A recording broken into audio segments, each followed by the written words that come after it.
One of the key and really core aspects of the Christian life is prayer.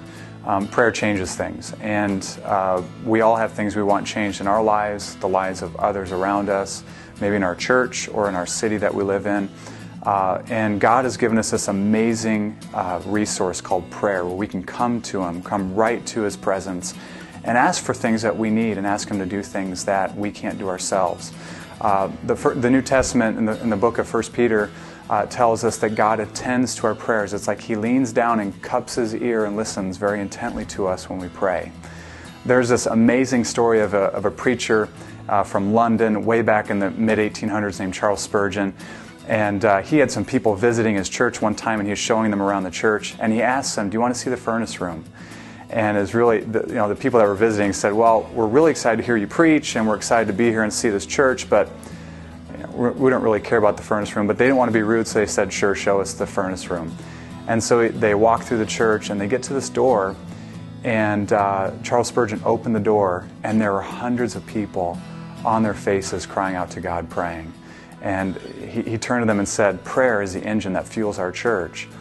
And if you know anything about Charles Spurgeon and his ministry, his church and his ministry was fueled by something, and he said it was by prayer.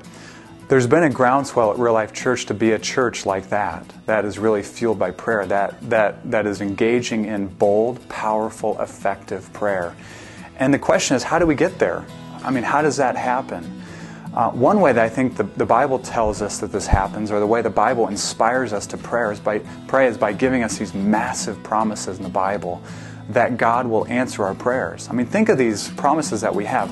Ask and you'll receive, seek and you'll find, knock and the door will be opened. Perhaps my favorite promise in the New Testament comes in the book of James, and where it says that the prayer of a righteous person is effective and powerful as it's working.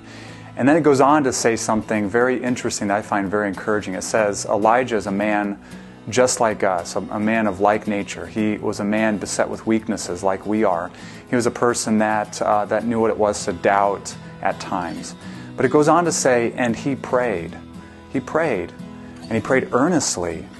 And when he prayed, it stopped raining for 3.5 years.